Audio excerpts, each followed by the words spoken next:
很有幸今天来分享我自己的故事。我的主题是人、山、自然。这张照片是在查雅峰上面。我想那一刻我就想展示的是我的祖国，所以是一个国旗。其实今天非常感动，我觉得有这么多人来过节的时间聚到这儿。首先第一点，我觉得我们每个人每天都会发生很多事情，每天都会让自己可能纠结思考很多问题，所以其实这些问题到最后归到这一起呢，最后还是以人为基础，因为都发生在人身上。所以我今天主要讲的还是人，主要是还是讲的人，而我这个人啊，所以再次把你们的掌声献给你们自己，好不好？你看那么小气，为什么给你们自己掌声？因为今天是你人生，截止到今天为止，是你人生，是你唯一最精彩、最绽放的前半生，为你的前半生鼓掌，同意不？同不同意？同意。好了，再鼓一个掌，谢谢。其实每个人呢，最后归到一起，其实每个人都有很多问题。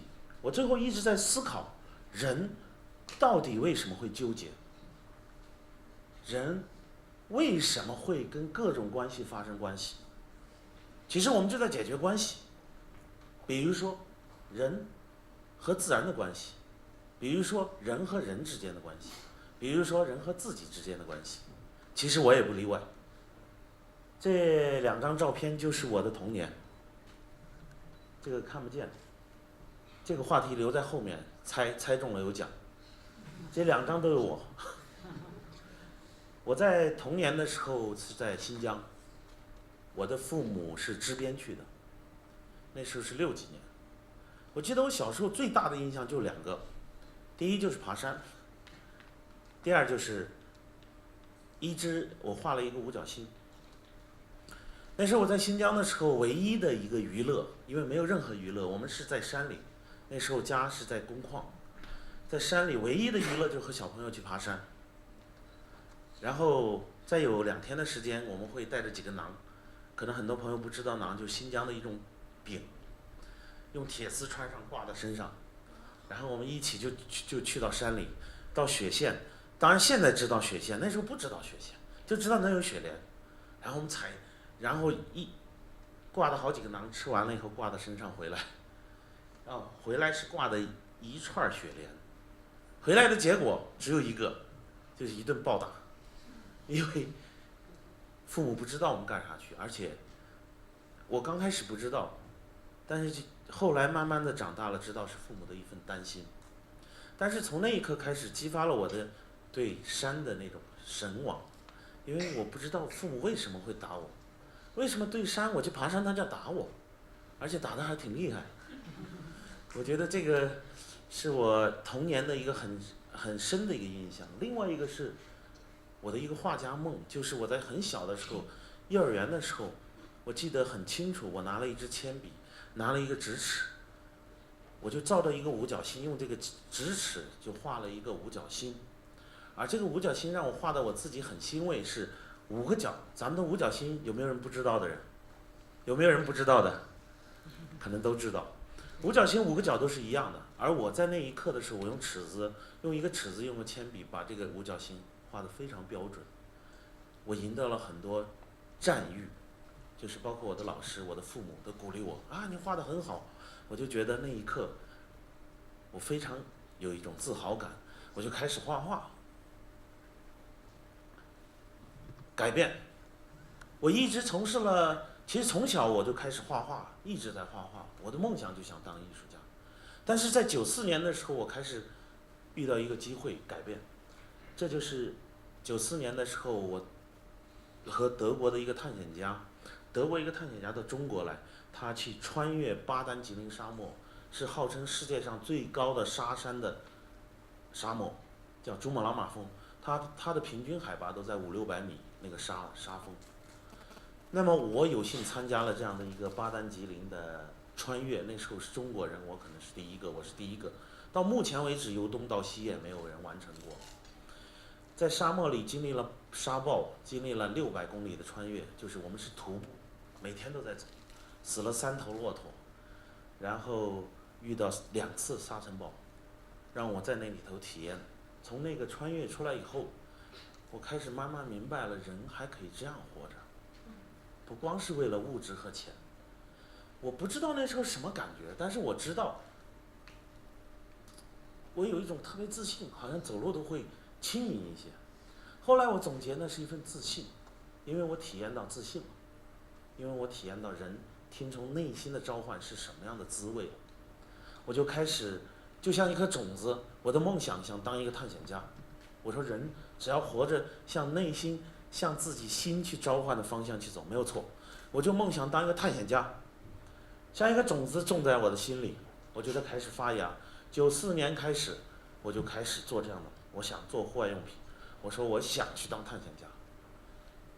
中间的种种东西让我经历了很多，因为生活是对每个人都很现实的，对每个人都是公平的。98年对我来说是一个转折。98年开始，我到了西安，我非常成功的认识了我现在的家长，就是我的太太，就是张静。对，我太太应该荣幸来了，她为了进入我的频道，啊，谢谢。那98年呢，其实是一个非常大的一个转变，给我的人生应该说是一个大的一个转折。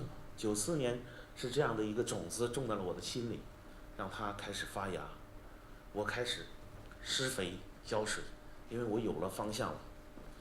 98年以后到了西安，我就开始认识我太太，然后很多事情我当然这中间的登山探险我没停，我有别的工作。98年以后发生了很多故事，在我身上发生了很多故事。01年我开了现在的绿蚂蚁野外用品连锁机构，我就在想慢慢开始完成我的梦想。那时候手里也有一些钱了，然后资源人脉也有一些，最重要还是因为有我现在的太太了，我踏实了。在这个过程中呢，第一件事情，2001年到现在为止完成了几件事。第一件事我结婚了，第二件事情是我09年我登上了珠穆朗玛峰，喜马拉雅最高峰珠穆朗玛。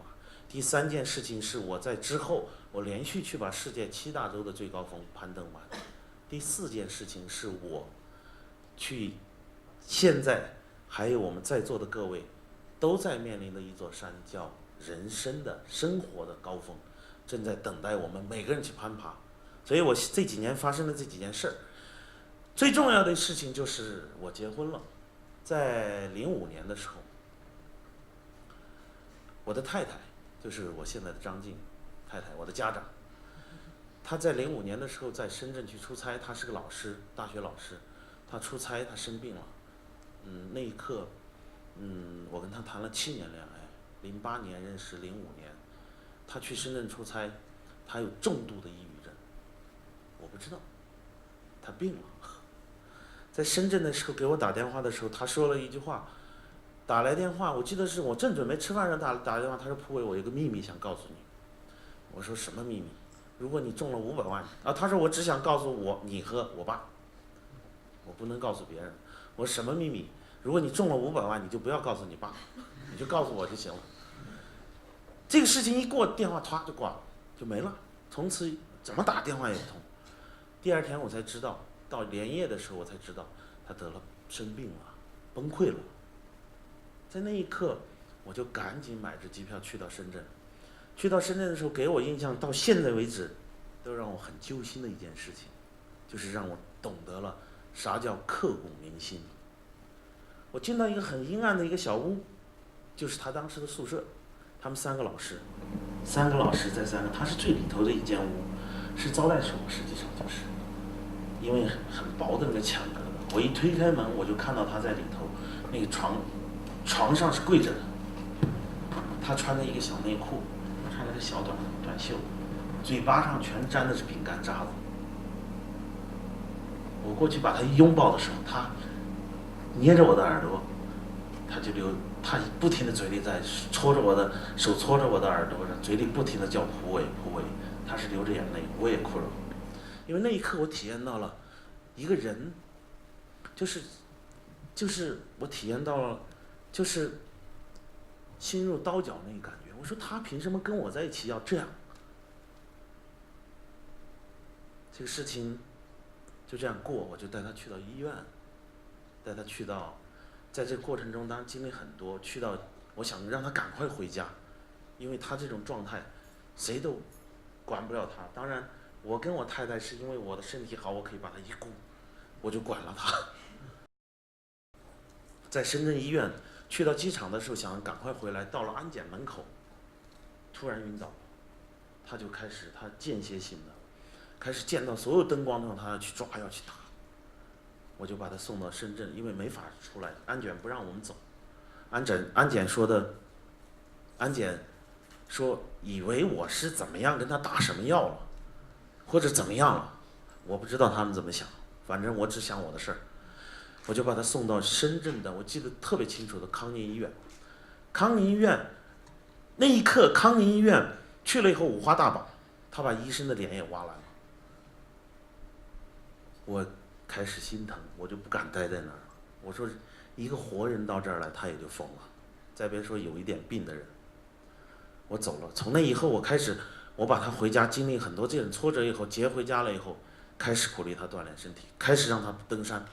他在健身房可以一直持续跑4个小时、5个小时。最后在这个过程中，登山的过程中，我回来第一件事决定跟他结婚，就是05年的12月28号，因为我觉得他没安全感。我必须要解决这个问题。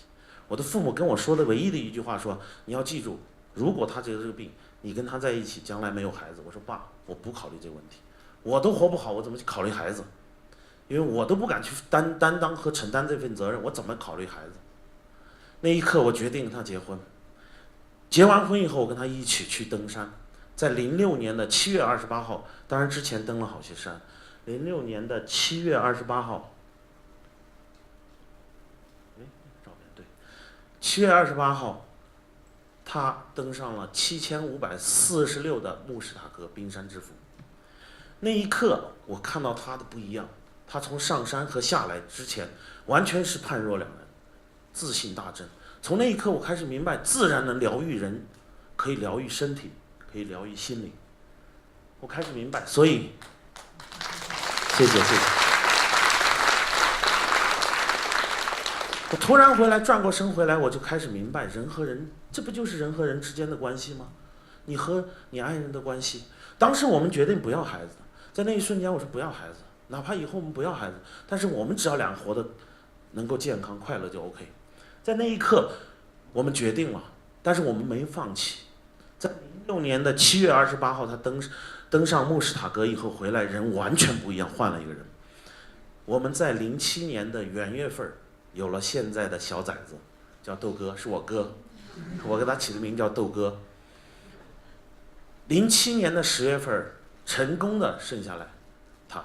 我认为这是上帝给我两件最伟大的事情，一个是我爱人我太太张静，05年的事儿，一个是07年10月份有了我的现在的小崽子。我觉得这是我人生最幸福的一件事情。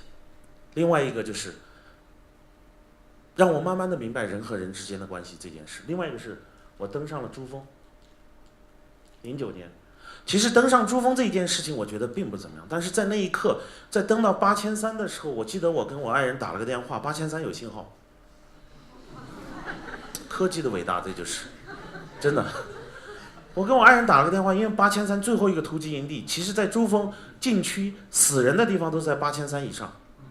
我当时想，我今天晚上夜里12点冲顶，我可能明天不能回来，也可能回来，但是我必须跟我太太打个电话，因为我想他们。我的儿子才1岁半，我的太太在家里煎熬等着我的信息。我打通了一个电话，我说老婆，我已经到了8300，今天晚上冲顶。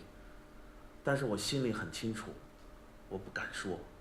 那一刻，我说我还不知道能不能明天见到你，我是流着眼泪说的。当我挂下电话以后，我爱人跟我说了一句话，他说：“你就平静下来行，把这件事情平静下来，做你自己想做的事情就 OK 了，多的话没有。”我放下电话的时候在想，我说对呀，我说当我纠结家里的事的时候，我这个事情也做不好。还有另外一个想，我不爬，可以一瞬间我就可以掉身就走，不爬了。但是我突然明白一个东西，我的儿子1岁半了，他将来需要什么？我给他留钱，还是给他留物？我给他唯一要留的就是他爸爸够勇敢，就是一种精神，就是一种勇敢，一种勇气。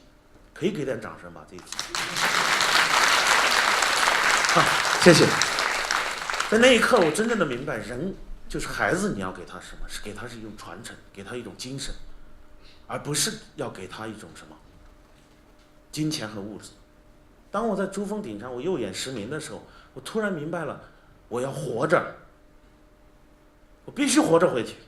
很多人问我你想啥呢？我说我屁也没想，我就想回去，我就想活着回去。因为一个眼睛瞎的时候，因为我眼底出血，那个一脚高一脚低，就本来就那么危险上。但是那一刻我就开始觉得生命的意义到底在哪？因为家里人的期盼，你不光你有自己的价值，你去完成自己的梦想，还有这么多家人，还有社会，还有兄弟姐妹，还有哥们儿。所以我那一刻坚定一个信念，我必须活下去。我开始明白活着的意义。我们的，谢谢。当我穿越死亡的时候，要下来的时候，我们都是一根保护绳。其实有五六根都是过去的，我们不用，因为我们登山有个概念，不要用别人的绳，因为你不知道那个绳是怎么样。后来我就想，我要活着，我一把抓，6根绳一把抓上，总有一根是我们的吧。所以让我慢慢的明白了生命的价值。其实这些东西转了这一大圈，我就开始慢慢明白，其实就是在解决人和自然之间的关系，把我的心打开了。我开始知道人怎么活，所以我开始明白人到底是什么。当我明白了这些东西以后，我开始明白了我自己和自己之间的关系。我开始解决，我说如果说我都活不好，我怎么去爱我的爱人、太太？我爱我的儿子，我还天天口口声声喊爱社会、爱万物，不行，我必须要把自己爱好。有一个前提，我就开始放弃了我所有不规律的生活。当然我以前也挺好，我就不抽烟，我也不喝酒。